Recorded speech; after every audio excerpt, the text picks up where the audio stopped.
with them about where they see lead going and how much do they understand lead.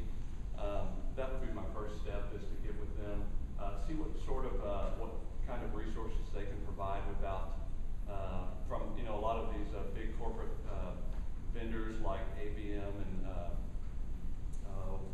ECI. They're well versed, well educated, and they can kind of bring the process to you and help you understand the process. So I really think getting them engaged, let them know that you're headed down that road and wanting to know more about it, and they can bring some of their services to the table. Morris, could you add, well, I mean, you did all this on your own.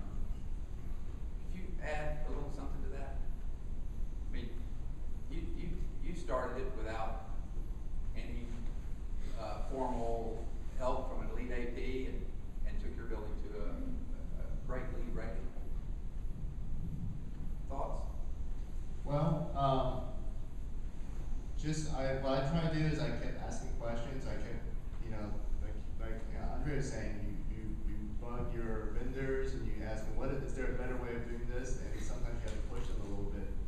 And a lot of information is actually on the web. I think one of the things that helped me was, for example, University of California actually printed their lead documents on the website. Now that's the older version. There's the newer versions out there. So that helped me somewhat. So there's a lot of information out there that you could dig up. It's just taking the time to learn this information.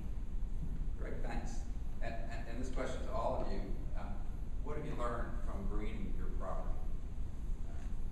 Words of wisdom. Okay.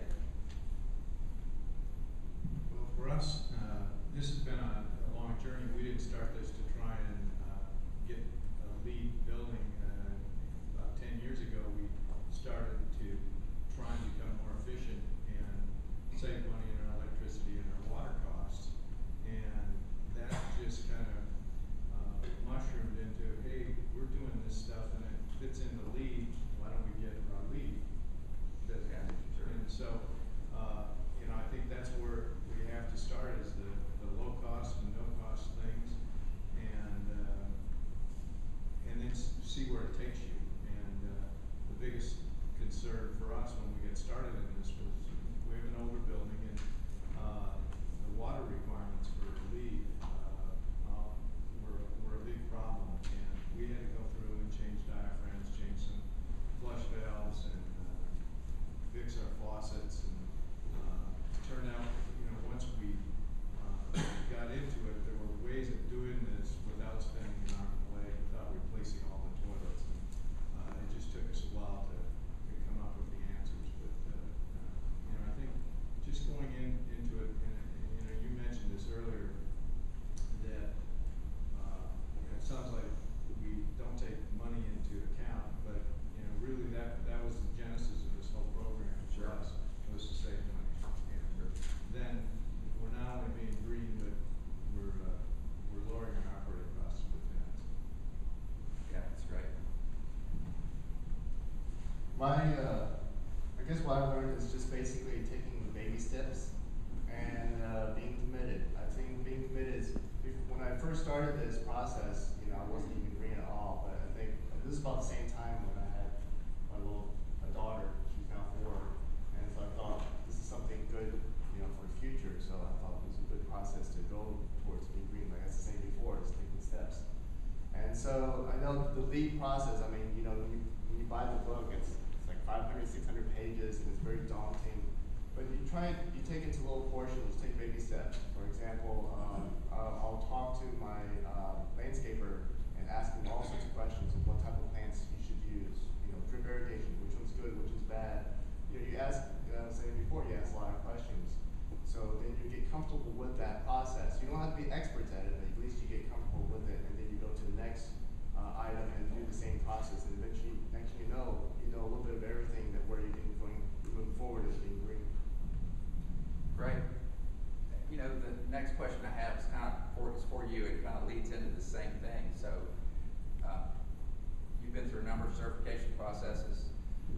Are there things you would not do, things you would avoid, cost prohibitive, no bang for the buck, those kinds of things? I would kind of tread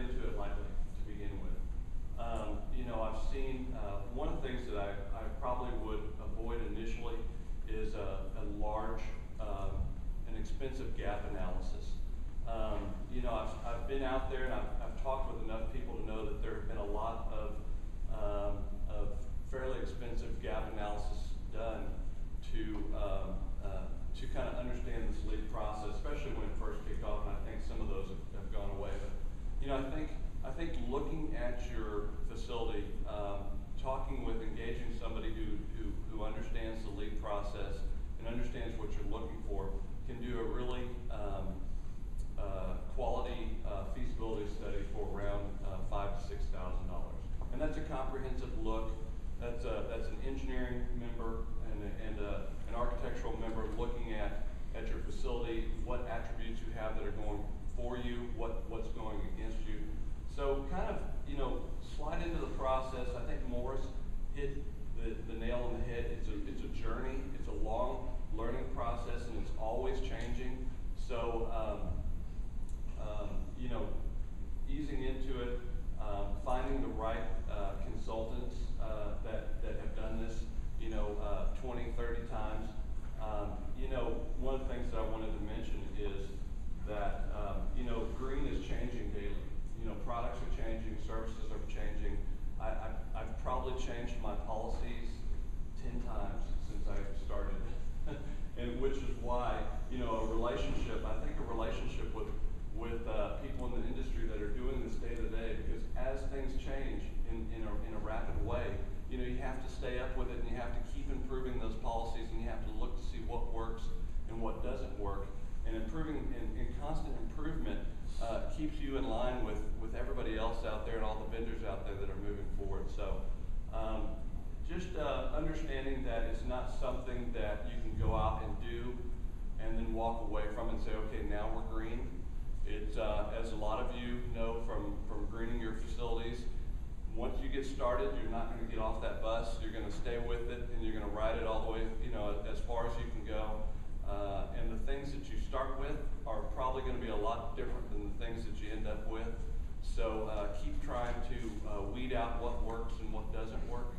And you know, a lot of the things that I do with my clients are emails, conversations, things that I've seen, and things that help improve the process. And it doesn't mean that I'm sending you an invoice at the end of the month for those conversations that we had. Build a relationship with somebody who is out there engaging the market every day and understanding the changes that are happening, and can kind of keep you informed on what's going on. It's kind of like a good financial advisor, just, you know, letting you know when things change. Thank you.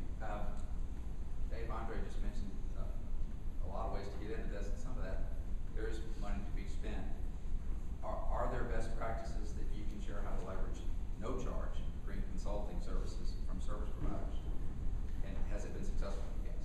Yeah, and you know, Morris has mentioned this, and we've all kind of mentioned this already in some of our answers. And you know, when you're bidding out your services like pest control or cleaning or any of the things that you bid out, get 3 or 4 real qualified vendors, bring them in, do walkthroughs, ask questions, leave room in your bid package for innovation. And you know, you may have somebody that gives you a good suggestion, but you might not win the bid. But you know, then it helps to talk him up when you relate this to other people that ask you questions about it, because I think everybody's in this to help learn and continue to improve, and vendors know that they aren't going to get every bid that they come in, but you know, I think they learn by walking through buildings too. So I think take advantage of when you bid these out to learn, and I think we've all kind of mentioned this already through some of our answers. Great, thanks. Can I mention something? For example, if you know, on LEED, there's a custodial effectiveness assessment where you actually go and survey how clean the building is. Typically, you hire somebody outside to do so. If you want to save some money and you want to do it yourself, you can actually have your cleaning company come with you and survey the building.